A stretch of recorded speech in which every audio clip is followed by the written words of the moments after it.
Thank you for tuning in to another episode of the Girl Dad Show. I'm super excited to have Ryan joining me today. Ryan, what is going on, brother? Not too much. Good to see you again. Good to see you too, man. We had so much fun getting to know each other the other quarter, I think, actually. It's been a few months, but yeah. Yeah, Yeah, I'm glad this is a full circle, man. We had a good meeting of dinner, a good meeting of minds, and then now we're yeah, doing this for the show. I love it. love it. Let's jump right in. Tell the listeners a little bit about yourself. What do you do for a living? All right, so my name is Ryan Parsons, and currently I'm the CEO of Evive Brands, which is basically a platform of franchised brands that I oversee. And inside of that platform is the a brand called the Brothers That Just Do Gutters. That's something my brother and I started many years ago. Built it from nothing into a franchise, and then ended up selling it into this platform, which now we're part owners of, as well as I'm the CEO of. So That's that's about awesome, it. man. You That's a know, huge story, man. I love blow it. my Let's time in unpack the what, 10 seconds? podcast over. No more Love it. questions. Yeah, like why don't you break that down a little bit? Because I love the story so much, man. And I think that especially for me, I've been getting really into the industry of franchising and just the business model.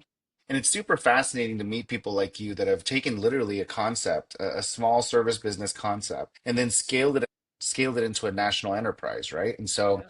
can you walk me through some of the ideas of why you started this business to begin with, and then when did you realize that you wanted to scale it? Well, like all good ideas, they're not yours. It just happens to you, I think. I mean, I had no intention in going into the trades. My dad was in the trades, and, he didn't make it look very sexy.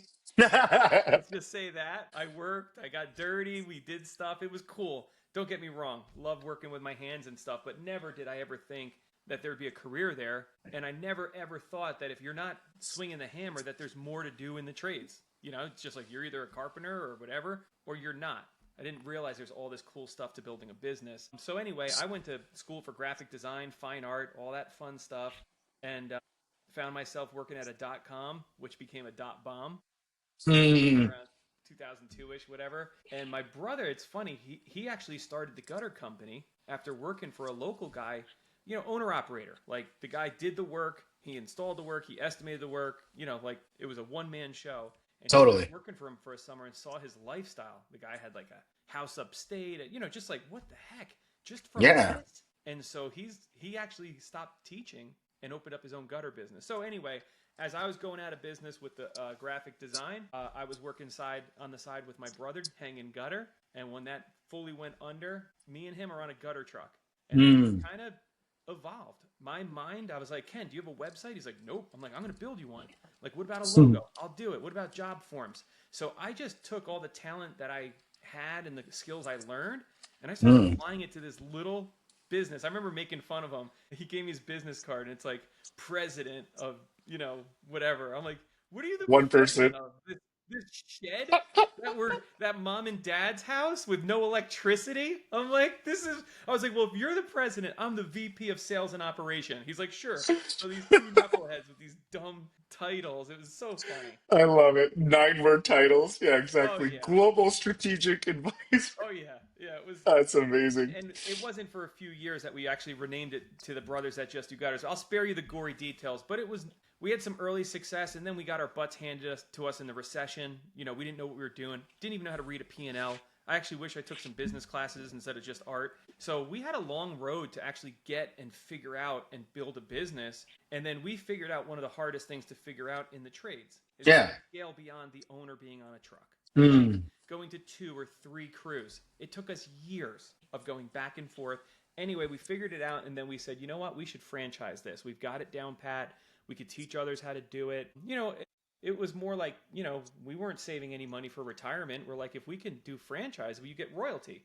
We could teach people how to do it, and that's our retirement. So it was very simple. We didn't really understand franchising, I'll tell you that much, until we were really in Mm. it. And we just moved towards that model. But how did you know to do it then? Did someone tell you about it, or like Well, what I sparked had the buddies that interest? owned like a Verizon franchise. Like I was in B&I, Mm. and this guy owned an Embroid Me. This one a Fast Sign. So I started asking questions, and I'm like, this is great. So if you've got a solid product that's proven model, I actually hired a business coach, and they helped us Mm. with our numbers. And it actually turned out we had a great business. We just didn't know how to read the stuff. P&L. Yeah, you didn't know how to manage the money. At the Yeah. time, he's like, your gross profit is what? I'm like, is that good? He's like, yeah. I'm like, well, why do I feel like we're going out of business? He's like, because it's freaking February and you're seasonal. I'm like, really? I mean, it took us a minute.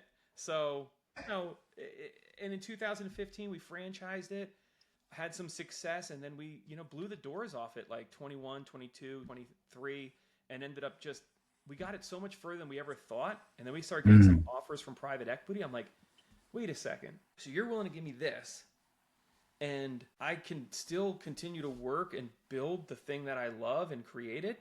Yeah, absolutely. Like, Heck yeah. all right, let me think about that. And actually, I mean, that's what happened. So, it's been really cool to be able to be on the other side of that, still working daily with the brothers at Just Do Gutters and four other brands right now, in the Evive platform. So it's been a crazy journey. That's awesome, man. And this is like totally a sidestep, but I have to ask because I know you as Gutter Brothers, but it's Brothers that do gutters. Sorry, I don't know Brothers where. Just Do Gutters. Brothers that just do gutters is the actual name. That's it. So where does Gutter Brothers come from? I don't know. You just shortened it. Oh, did I just shorten? Yeah. So For I whatever did reason, that. I don't know. I did that. Okay, got it. Sorry, Ryan. My bad, man. I mean, That's you're me just brothers, like, and we do gutters, so gutter brothers, brothers gutters. I get it. oh, that's funny. Okay, so I did that. That's funny. All right, cool. Awesome. And then what made you want to come back? Because it sounds like, oh, it's not coming back because you just basically stayed on. And I then, just stayed on. Like, I mean, yeah. I'm young. I mean, that was 2023. I was 46 years old. If I was home all day, my wife would, or bothering her all day, she'd kill me.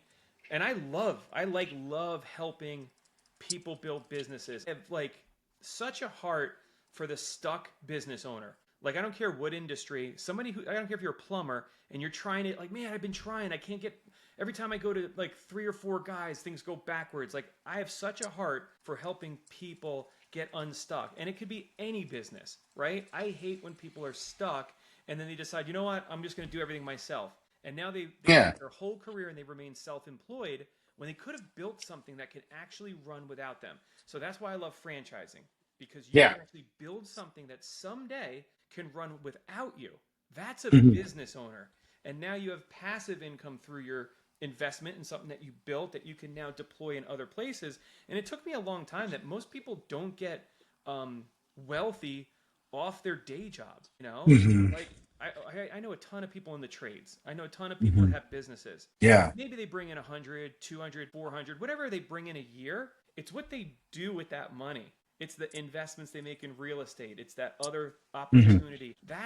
It took me years to realize that not everyone was making a lot of money in their salary. It was everything else that they were doing Yeah. and leveraging their business to do it. Yeah, it's definitely one of those things that people don't talk about, especially in the masses, like the I guess what I would say muggles or common folk.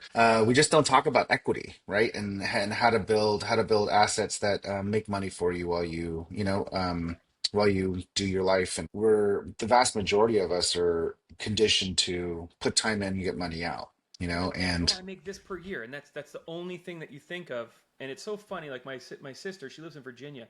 All her friends that she went to college with, they all have rental properties. So they all have mm, like regular jobs, but they got like, this one guy's got 7 Airbnbs, and it's just over mm. time. And it's just amazing. They got their day job making whatever their salary, but they're just way better at leveraging their extra money and making it work for them over time. Yeah, that's interesting. And that's kind of what franchising was for you, and that's what kind of turned you on to it, this Oh, concept of like, absolutely. I didn't even realize, like, and we were so dumb going into this thing. Like, it was hilarious.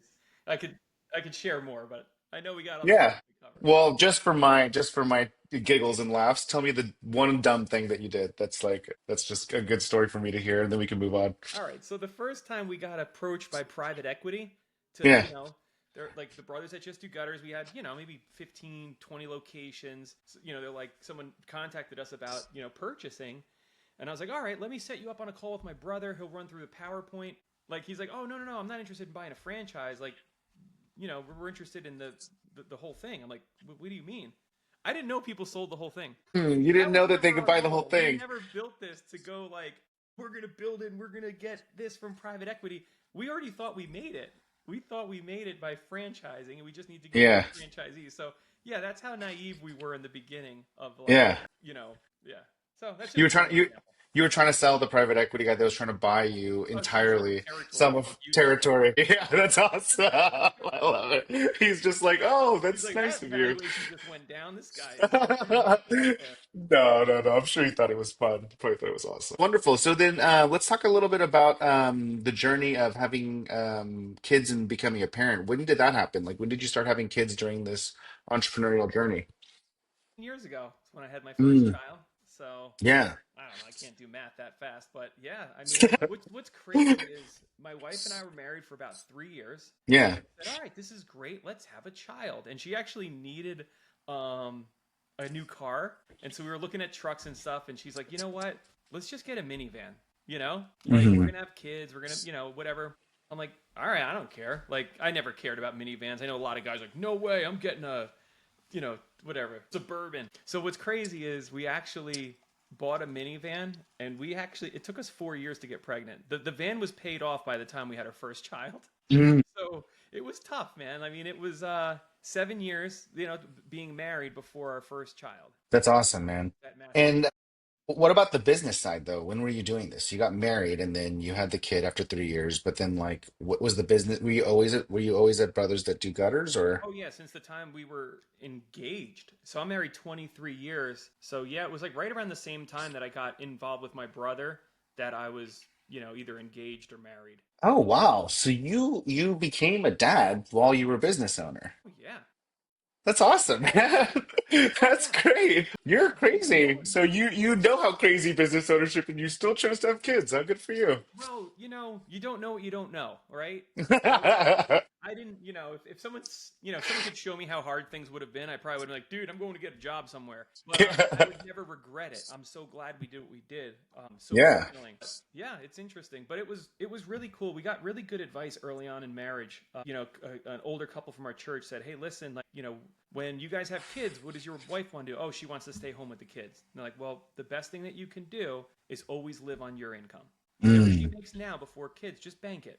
Don't make decisions based on dual income, like, or buy a house or apartment based on the two of your income." And I'm so thankful for that advice because yeah, she became a stay-at-home mom, and business, we got our butts handed to us in the recession. I mean, I remember like my brother and I looking at each other going, "Dude, what's the minimum you can make and not like miss mortgage payments?" And we came up with a Yeah. super low number just to scrape by. So it was really, if it was really, really great advice. And I do think a lot of people get themselves in trouble these days because, oh, we both make nice money, and we have this apartment, this car, and before you know it, people are so trapped. They got nice things, but then their kids are in daycare and they running around like crazy, and they're like, "Man, I make 60 grand a year, but it's like 40 to keep kids in daycare." And it's like, what am Yeah. I working for? 20K? It's like, That's right. so Yeah. I was so thankful for that advice. As much as there was some really, really tough times, especially once you have two and three, and I do have 6 kids. I don't know if we've discussed that yet, but No, it's awesome. Good so for you, yeah, man. That's amazing. yeah. You're rich So in business and rich in family. I love it. Good thank for you you. very much. Good for you. Yeah. So talk to me a little bit about what your kids. If you have a 15-year-old, that's awesome. So they probably are very, very aware. But this question is going to be more fun. But I'd love to hear the range of things that your kids think you do. I could tell you this: my oldest son, when he found out I don't actually do the gutters, he was disappointed. He's like, because like, so his uncle works with me, and he's he did gutters, and now he's a trainer, and he just in Yeah. his head thinks like me and Uncle Ange go out and hang gutter. Yeah. And it was so funny. He was like literally disappointed. He's like, "Well, what do you do?" I'm like, "Well, I do." He's like, "So you're on a computer?" I'm like, "I'm such a loser to this kid." Right. I don't know. I don't know if you know this because I don't know how much we talked about it, but I own a pool cleaning company. Yes, I do remember that. Yeah. Okay. Good. Good. Good. Yeah. But I do finance for a living, but I do happen to own a pool cleaning company. But my kids, for the life of me, like actually that's not true. Now I got to give them credit. Now they know what I do. But up until about last year, they just whenever someone asks what does your dad do, he's like he cleans pools because Okay. it's like this tangible thing. You know what I Yeah. mean? It's like very obvious. Like you do this Correct. thing and that's what it is. And I think it's just a way that the kids process information, right? But It's it is really funny that he was disappointed, like that you're less Well, cool. I actually like that reminds me. I really do want to go and ask like each kid and say, "What do I do?" and see what they say. You know? Yeah, text me when you get the answer because Yeah, I'm very yeah. I'm curious gonna do about this that. That'll be stuff. fun. Yeah, and then what do they think about your business? Do they understand the concept of being a CEO? And and leading people and No, no concept. no, I still don't Oh, know what that's I'm good. doing. How could I tell them? I mean, fake it till you make it. I mean, don't tell anybody. Yeah, I won't tell anybody. This is just gonna stay between you and All me right, in I this appreciate episode. that. I appreciate it. That is so funny. Tell me the more serious tone. Tell me your favorite thing about your job. You're being the CEO of the Evive brand platform. The favorite thing, man, I think it's just so cool when a person decides to go all in and buy a franchise and the responsibility and when they can get to the other side of that. There is nothing more fulfilling than getting a call from a franchisee saying you've changed my life. So that's Mm. probably one of the most favorite things because that's at the heart what we do. On a daily basis, I don't get that call. On a daily basis, Mhm. my favorite thing is making things better, like removing Mhm. friction. I've got this new. I got to see Marcus Buckingham talk earlier this year, and he talked. He's got a new book coming out. I don't know what it's going to be called, but he talked about unloving pass offs, and it has just completely changed the way I look at everything. So an unloving pass off is like when you call up your cable company and it's not working and they make you explain it 50 times, you're frustrated, you can't get to the right person, you just get passed off, passed off, passed off. Yeah, yeah, yeah. We do that to our clients, right? In the pool company, like, how much friction do we create in an experience? Like, Hmm. fill this out. Oh no, you've got to call this number. Oh no, to schedule a service, you got to go through the portal. Like, not that you do, but like we create all this. So my whole goal is to like get rid of it. Like, stop passing Mm. franchisees around. Marketing, talk to marketing. Oh, they said who? Oh no, that's not the one in marketing. You got to talk to Penny. No, not Penny. I hate it. So that's one of my favorite things is to remove friction, remove roadblocks for my people, and build Mm. really cool things so that our franchisees can take 1% more and put it in their net. I that nothing makes me happier than finding some money and removing friction so that they can put a little bit more money in their pocket. Oh, man. That's beautiful sentiment, man. I love that. And can I ask an uncomfortable question? Like, because I've been getting into franchising and I love it. And I will say that it is really nice because I share the same sentiment about being able to help. My personal goal is to help more Americans own business or own equity at the very least. I think it's like the fastest path to helping rebuild the middle class. It's kind of like a personal mission of mine. And Love it. I love franchising for those reasons, right? Because it kind of feeds that mission for me. Yeah. But it's still a business. It And well, it's still really hard, and the failure rate is still there. It's not like it doesn't exist just because you have an yep. operating system and you have a brand. It's like Yeah. it's not 90% failure rate, but it's still a significant failure rate. And It I is. just love to know from your point of view, like, is that like, how do you think about that? And what do you do? And how do you process that kind of stuff? So you really got to make sure you've got like the best processes and everything possible, right? Because you Right. can have we owe that to somebody who's buying a franchise, but a lot of it's on them, right? It's amazing when you've got neighbors, literally, they could be the same zip code, they're right next to each other. Why is this one thriving and this one is dying? Yeah. And it almost 100% comes down to their own leadership. And that's Hmm. the thing that I don't think, people think franchising and they look at the numbers like, oh, wow, this guy's making this and look at his gross profit. And, oh, I'm going to buy that. I got 400,000 in my, 401k. I'm going to roll it in and, we're going to just start printing money. Like, Hmm. it's amazing how many times people say, you said it was going to be hard. I had no idea it would be this hard. Yeah. And that's with all the systems. But the good news is it took me 10 years to crack a million. Franchisees can crack $1 million in their first year or two, right? Yeah. In the learning curve, and you're adding a bunch of other stuff. I don't want to say they get to keep as much as, but at the same time, like that's what's great about franchising. It is a step up. You don't have to go figure out a logo, a name, and what marketing works and what doesn't work. You do have to go find good people though. And if you're not a It's like, totally. and something that has like stuck with me is A players don't work for B leaders. And a lot of Mm. franchisees are B leaders, and if they get an A player, they don't keep them Mm. because they're It's B. almost like, yeah, yeah, yeah. They accidentally get threatened by it, or they don't know how to level up themselves. Yeah. Yeah, and so that's a big journey of mine too, is to really help the franchisees, understand their leadership. Like that's the thing that they don't realize is a factor I can't control. We have a few Yeah. levers. There's things we can do. We can increase advertising, support. There's a lot, but they've got, if I got 10 levers, they got 100. Yeah. And Totally. completely, and sometimes it's just little tweaks, and sometimes it's just some grit. You know, sometimes like, oh, everything's great. Oh my gosh, I lost my marketing person. I lost this. I don't know what I'm gonna do. And then they want to fold. They're like, I'm going back to corporate America, which I hate. It's like, dude, Yeah. You got kicked in the shins a time, Yeah. you What? know?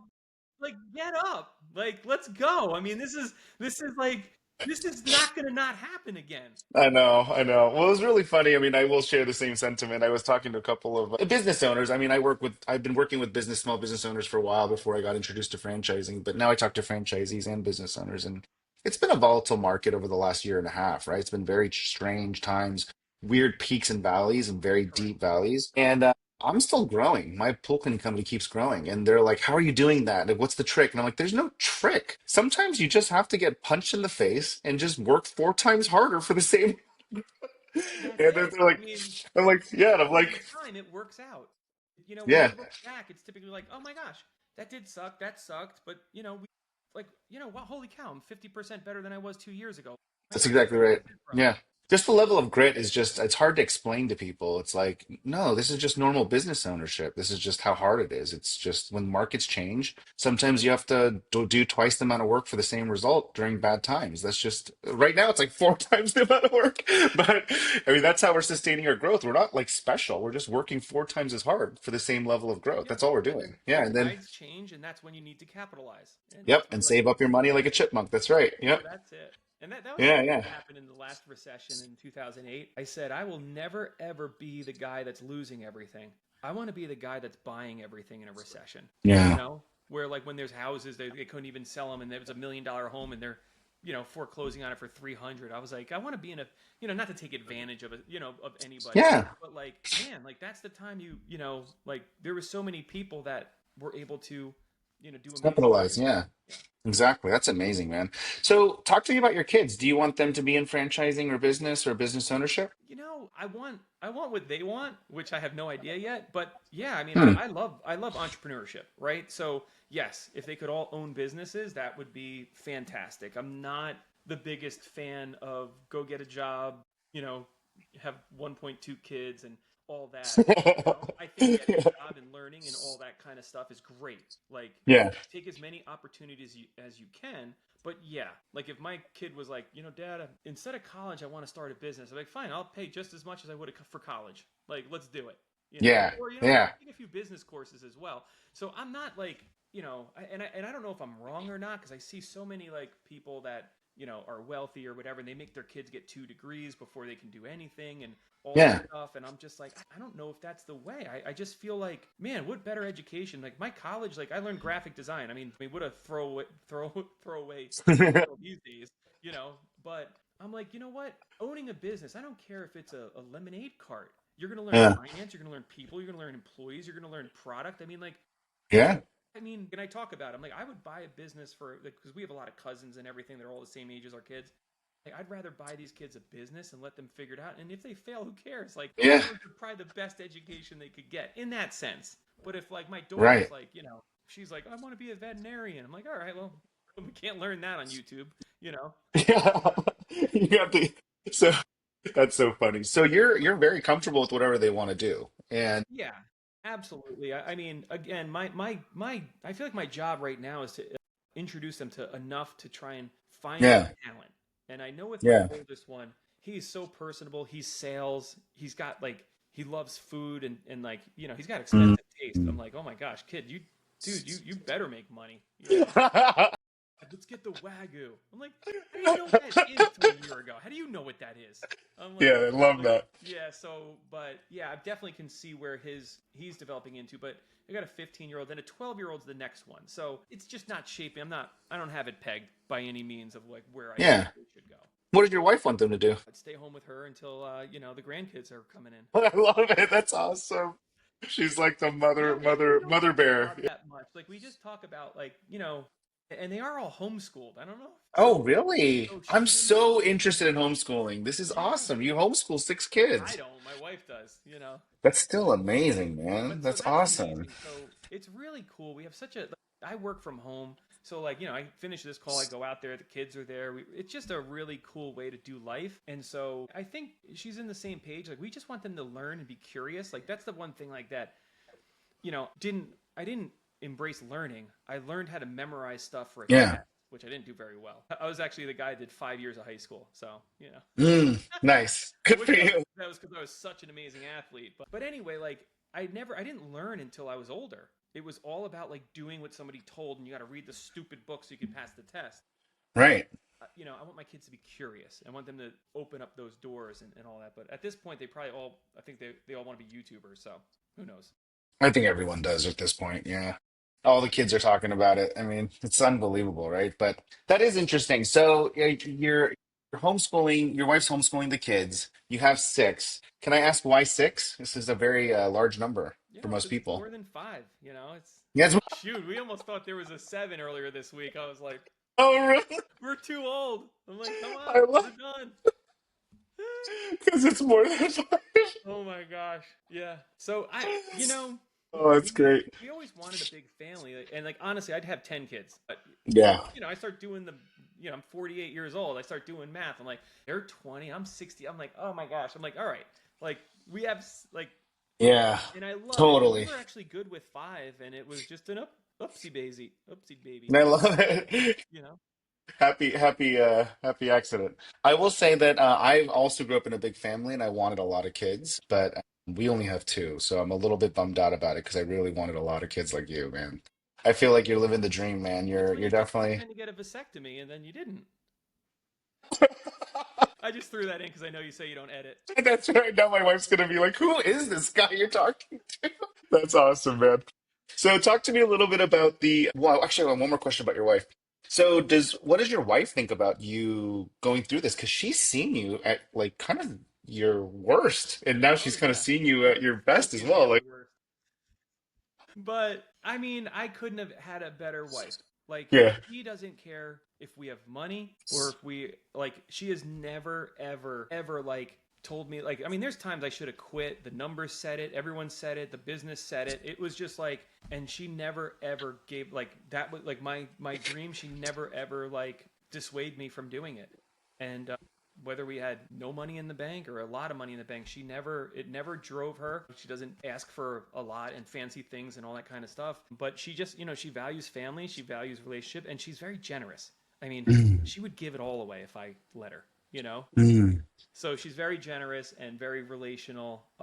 And just, so yeah, it's, I couldn't have, I've had, I mean, just with franchisees, I can't tell you how many people have like, because their mm, spouse just couldn't take the uncertainty. Like, what do you mean you can't go to the kids' game? Like, you've always gone to the kids' game. It's like, and not that you want to miss your kids' games, but like, you start a business, like, I'm sorry, you just can't like clock out, do everything, go to pickleball, and and it's amazing how many spouses that aren't on board. If we want to backtrack, that's one of the other big reasons why businesses fail, and especially in franchising or any business, is because the spouse is like, nope, this is too hard.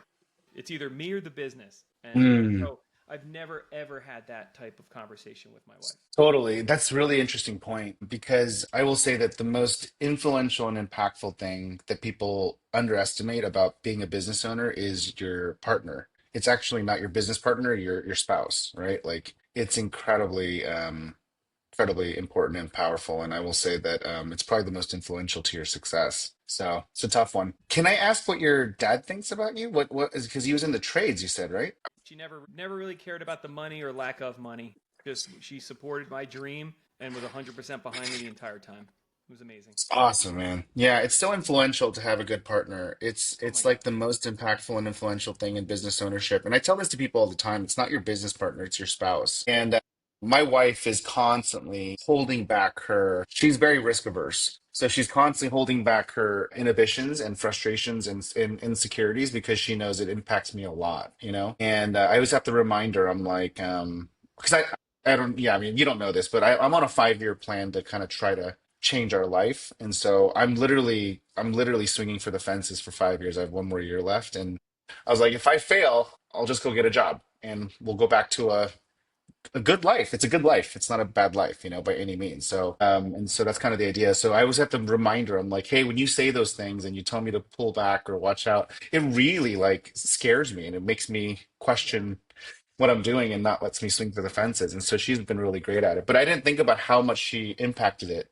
Now I like, yeah, well, now I talk to business owners about how to like take those risks or leaps. I'm like, unfortunately, you have to have a really good relationship with your spouse.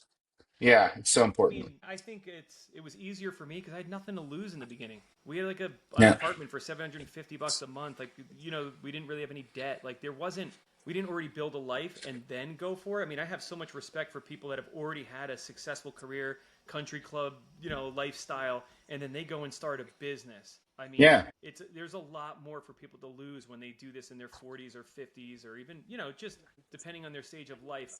I was fortunate that this was all we kind of knew, with the Yeah. ups and downs of it. So I don't want to take too much credit, but it was definitely nice to be able to start this journey early. I agree. I mean, I love that she's kind of seen you through the whole journey. I mean, being the CEO of a platform is not a small gig, man. That's a big deal. And then being like Well, I from, didn't get you her, so you know, can tell her. Tell her it's a big deal. but I mean, just like being able to watch you do that, has got to be super cool for her to see. She's got to be so proud of you, man. I'm proud of you, and I don't know you're married to you, man. Appreciate Yeah. it. What does your dad think about you being in the trades? Loves it. He actually was one of the first ones to buy a franchise, as much as we told him not to, when we didn't want to. Dad, we're like, no, you're too grumpy. You're not patient enough. Like, no, no, Yeah. no. I mean, he has loved this journey. Like, he would talk to us every week about business. Like, what are you Mhm. doing now? What's going on with this? So when we actually franchise, like, no, I want to do it. I'm like, I don't know, Dad. It was so great. He's like 79 now, and he just sold his franchise. Wow. So So it was a good investment for him. it was a good it was a good investment for him. Yeah, it definitely was. But being the first franchise is a lot of pressure. What? Because you're still getting your feet wet. You're messing up. You're doing. Yeah, you don't know what to do. Well, which is a lot easier, to say, "Hey, Dad, sorry, that wasn't a good idea." He's been welcoming and Really gracious good. about it. I mean, we did have two pilot locations that we started in 2010, so we did have 5 years under our belt with pilot locations. Two brother-in-laws that were brave enough to try and get this thing going. Wow. So the first batch of franchises were a family. Yeah, the first two pilots, it wasn't a franchise, but yeah, Oh, family. got it, got it. And Yeah. then the first official franchise, I don't remember if it was actually my dad or Jimmy and Jesse Olang. They were Mm, Jimmy was a long time installer for us, and they bought like literally around the same time. it's But yeah, awesome. so we sold two basically as soon as we got our credentials. It's awesome, man. Very cool story. So let me switch gears a little bit. What's next? What's the big thing that you're working on now, and what does success look like for you? I guess that's a two-part question. Like, I want to know tangibly what you're eyeing right now as your kind of big success metric, both professionally and family, and then would love to know what success looks like. Yeah, so professionally, I mean, now that we got this platform, we're acquiring brands. We just acquired Maid Brigade, which is a national house cleaning service, so that was awesome. Congratulations. We've got a couple more in the hopper that look like they're going to happen this year, which is amazing. So right now it's just acquiring brands that make sense, that fit into our portfolio, as well as growing the brands and the franchisees that we already have. So that's pretty much the big purpose of a platform, and then leveraging. I think the thing that's been really taken up all my mental space is how do we provide shared services to all these brands. They used to operate all on their own. They needed everything. That well, once you have a platform, you're like, oh, we can handle that for you. So we're trying to, grow that side, that organizational muscle, you might want to call it, of Evive, so that we can handle the HR, the financing, the marketing, things like that, and so that they can just really concentrate on supporting their franchisees and helping them, ramp faster and do whatever they need to do. Yeah, that's awesome. That's a really cool project, man. I'm really interested to talk to you about that and see how you pull that off because there's a lot of operational efficiency from doing that Oh and yeah. not doing it's kind of silly because you're a platform. You might as well, you Yeah, know? but we're in the Yeah. middle of it, so it's Mhm. painful. Because Mm, it's like we're saying, all right, this person's actually going to work for us at Evive. It's like, whoa, give them back. Well, how are we going to do this? Well, we're going to do that eventually. Like, but right now, like, it's like I know right now we're not able to handle it, but soon. So we're right in the middle of just moving pieces, and yeah. it's painful. Like it's painful for us. It's painful for our franchisors, some of their staff, because yeah, Mm, we've dropped the ball on a couple things. Like like hey, we're gonna do all marketing is now up here, and it's like it didn't happen as yeah. quickly as I'd like it, but it's getting. I know we're 6 months away from like this really being dialed in. Amazing. It'll be Yeah. wonderful. I can't wait, man. I can't wait to hear all about it and see it. It's going to be awesome. So, what is the big goals for you in this chapter of your dad life? Dad, you know what? I've been thinking about that a lot lately. You have. And I just want to be I want to be more purposeful, right? With my kids Mm, and time. I do have 6 of them. And mm, there's like three of them that like actually like seek me out for attention and time, and they get it. Hmm. And then there's three that just kind of like, they do their thing, and I could, easily, they just doing their thing. And I just want to be more purposeful. Somebody told me something a long time ago, and it really stuck with me. He said, everyone talks about quality time. He said, it ain't quality time. He goes, quantity time. Mm-hmm. You need to spend quantity time with your children. That 10 Hmm. minutes, 30 minutes uninterrupted, they're not going to open up to you. That's not enough for them to really, you got to be with them. And so that's Yeah. something that I'm very aware of is I just want to be with them, be purposeful when they're like, "Hey dad, you want to play cards?" I'm not like, "No, no, maybe later." I'm like, I want to like, "Yeah, let's do it. Let's play right now." Yeah. Right? So I just want to be purposeful. I want to be in tune with what they need, and I do want to try and be, get alone time with each one of them a little bit more often. Yeah, that's awesome, man. Those are great admirable goals. I love the whole concept of quantity time. I actually believe that it's both. You need both. Yeah, because there's a certain level of qualitative time that happens just by being bored together. I think, you know what I mean? I think there's a Oh, lot being of bored value together, in that's it. when Yeah. it all happens. That's like when you start making forts and you're in the woods and like you got to get the Yeah, kids need to be bored. They need to totally. be I bored love and that. then you see the creativity come out. That's right. I love it. Ryan, let me wrap up here with some rapid fire questions I'd like to ask every guest. Let's start with the first one. One piece of advice for parents or soon to be parents that you would give? Just one? If you had to give one. Crap. I was going to say I had a couple. Have lots of kids. What's a kid? Oh, that's great advice. That's great advice. I man, I really want a lot of kids. You're making me jealous. Yeah, All I'm right, I'll give very one more because I know you didn't yeah. Go know. for But it. like being a parent is not about filling up your calendar with every sport in the world and carting your kids everywhere. Like there's a lot of other things that you can do, and I think a lot of parents like miss the point, and it's just you end up becoming a slave to your children's activities that they might or Mm, might not even want to be doing. You know, yeah. like Yeah, that's interesting. So being open to kind of being more flexible and adaptive and enjoying the moment versus trying to like slog them into everything. Yeah, I feel like you're talking to me right now. You've been talking to my wife? no, Did she pay you $5? and I'm trying to introduce them to lots of things, but you Yeah. know. But I see some of the parents, and it's like, oh my gosh, like this is crazy. They're not going to be all pro ball players. Yeah. Okay, next question. One thing that surprised you after you became a parent. I did not realize how selfish I am. Like when you're single or you whatever, you do whatever you want when you want, but you don't realize you're doing whatever you want when you want until you get married. Then you're like, there's someone else here. I guess I'm not going to play video games right now. Okay, that's Yeah. cool. I mean, that was easy, but it was like talk about like you want to see me be the worst version of myself, and I've fixed this. Me at bedtime or supposed bedtime. That's where I Mhm. really like, and I would realize I was getting so frustrated because I was selfish. I was like, all right, cool, we're putting the kids to bed.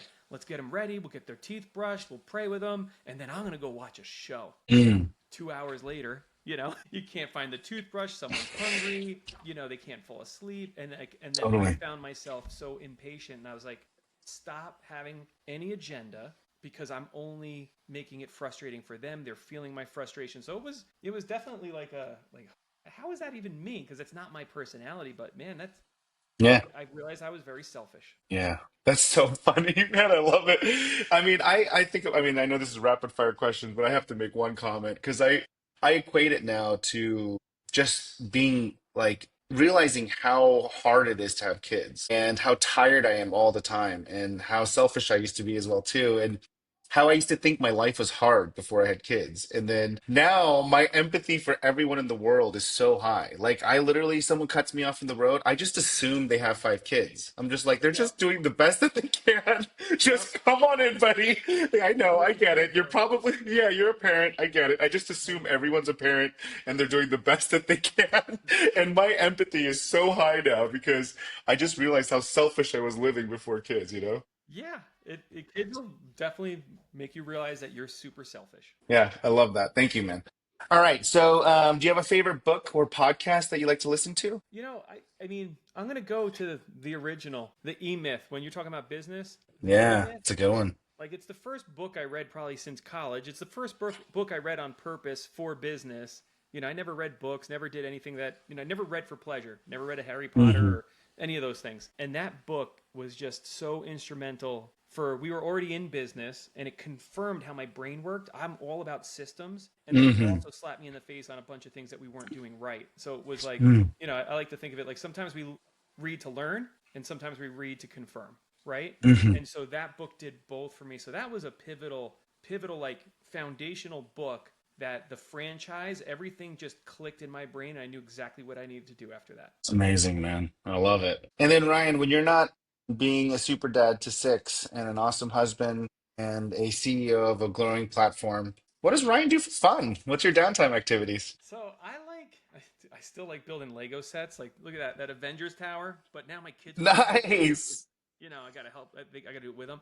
But love Yeah. doing that. I like the outdoors, shooting guns, golf every once in a while. We have a house upstate where we ride four wheelers and do some fishing and stuff. So Nice. I like that kind of stuff. But generally I just like hanging out. Like, when we met, that's one of my favorite things to do is to It's grab a awesome. beer with a few people, whether we know them or Yeah. we don't. I always get charged up by being with other like-minded people. I love that, man. That's And awesome. we do a lot with church. We're very busy with church too. Yeah, that's awesome, man. I love it. You're like you have it's a very fulfilled and rich life. I love it. Yeah. You have a lot of everything. It's very bountiful and you have a really great energy and I think that it's very, very fascinating to hear you talk about your story because it makes a lot more sense Thanks.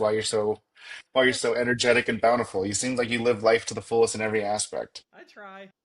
Make sure you send this to your wife and then you No, can no. She's gonna be like, "Who is this guy?" Ryan, it's been really nice to talk to you. I really appreciate you taking some time to be on my show, man. It's been really good to get Absolutely, to know man. you Great to better. see you. Yeah, we'll talk soon, okay? Yep. Thanks for having me. Thank you, brother.